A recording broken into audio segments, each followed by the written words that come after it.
Cheese ছাড়াই আর একদম ঘরোয়া উপকরণে বানাই ফেলেছি এই মজার পিৎজা। আসসালামু আলাইকুম মোর বুবুরা, মুই চলে এসেছি তোমাকে বরিশাল লেবর নতুন একটা রেসিপি লইয়া। বাচ্চারা অনেক সময় চিকেন পিৎজা খাওয়ার বায়না করে, কিন্তু ঘরে চিজ থাকে না, তখন কিন্তু মুই এভাবেই বানাই দিই। 1 কাপ পরিমাণ আটা, 1 টেবিল চামচ পরিমাণে গুঁড়ো দুধ, 1 টেবিল চামচ পরিমাণে চিনি আর 1 চা চামচ পরিমাণে ইস্ট। শুকনো উপকরণগুলো মিলিয়ে লইতে হবে মোর বুবু দাদুরা। তোমরা যদি চাও তোমার কমেন্টগুলো মুই পরবর্তী ভিডিওতে পড়ি, তাহলে ঝটপট করে কমেন্ট করে লাও কেরা কোন হান্দে মোর ভিডিওটা দেখতে আসো। গত ভিডিওতে প্রিয়সিনী দেখেছে পাবনা থেকে, আয়শা দেখেছে গাজীপুর থেকে, মনীষা দেখেছে বান্দরবান থেকে, রায়দা রুহি দেখেছে বরিশাল থেকে, আর রেশমি রুহি বগুড়া থেকে। অসংখ্য ধন্যবাদ মোরে এত সুন্দর সুন্দর কমেন্ট করে ইন্সপায়ার করার জন্য। এরপর সেই ডোডারে সুন্দর মতো ময়ান দিয়ে লইতে হবে, কুসুম গরম পানি দিয়ে সুন্দর মতো ময়ান দেওয়া হয়ে গেলে শেষ পর্যায়ে একটু 1 টেবিল চামচের একটু কম হবে সয়াবিন তেল দিয়ে সুন্দর মতো আর একটু ময়ান দিয়ে এখন এটাকে ঢাইকা রেখে দিতে হবে। আর রাখার আগে অবশ্যই উপরে একটু সুন্দর মতো তেল ব্রাশ করে দিতে হবে। তারপরে ঢাইকা এটা একটু গরম জায়গায়, এখন যেহেতু শীতকাল, একটু গরম জায়গায় আধা ঘন্টার বা 1.5 ঘন্টার জন্য রেখে দিতে হবে।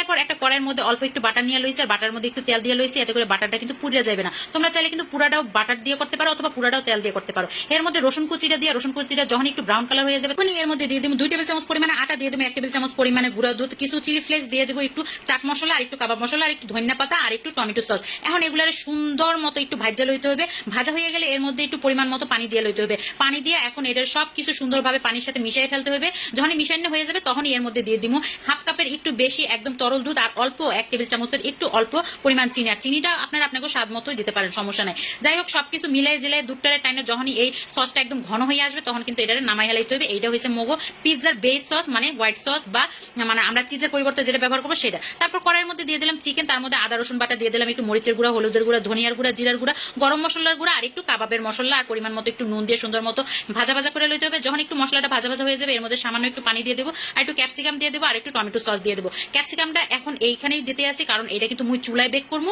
আর ওভেনে বেক করলে আপনারা কাঁচা ক্যাপসিকামই উপরে দিয়ে দিতে পারেন, কোনো সমস্যা নেই। এদিকে মই ডোটাও কিন্তু সুন্দর মতো ফুললে ফাইপে উঠছে। এখন এই ডোডারে সুন্দর মতো হাত দিয়ে একটু মধ্যে লইতে হবে যাতে করে এটার ভিতরে যত বাতাস আছে বাইরে হয়ে যায়। এরপর যেই পাত্রে পিৎজাটা বানাবেন সেই পাত্রে একটু তেল ব্রাশ করে লইয়ে সুন্দর মতো হাত দিয়ে স্প্রেড করে লইতে হবে। এই ডোটারে একদম পাত্রে সমান করে সুন্দর মতো স্প্রেড করে লইতে হবে। আপনারা চাইলে কিন্তু বেললে লইতে পারেন, তো এটা এতটা সুন্দর সফট ডো, এটা এমনি কিন্তু স্প্রেড হয়ে যায় হাত দিয়ে চাপ দিলে।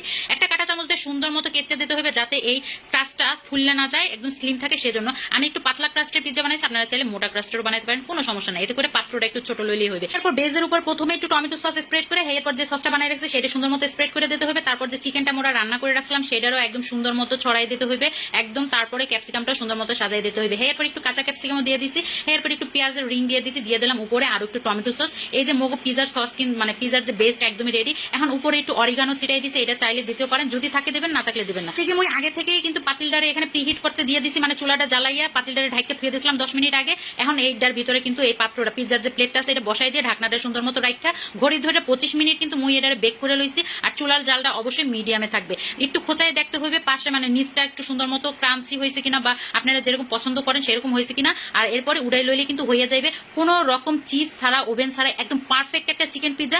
বিশ্বাস করবেন না বুবুর, এই রেস্টুরেন্টের চেয়ে অনেক অনেক অনেক মজা হয়েছে, মানে 1000 গুণ মজা হয়েছে। তো আজকের এই রেসিপিটা তোমরা যদি চাও সবাই দেখুক শিখুক, তাহলে ঝটপট করে একটা শেয়ার করে নাও। সবাই ভালো থাকবে, ধন্যবাদ, আসসালামু আলাইকুম।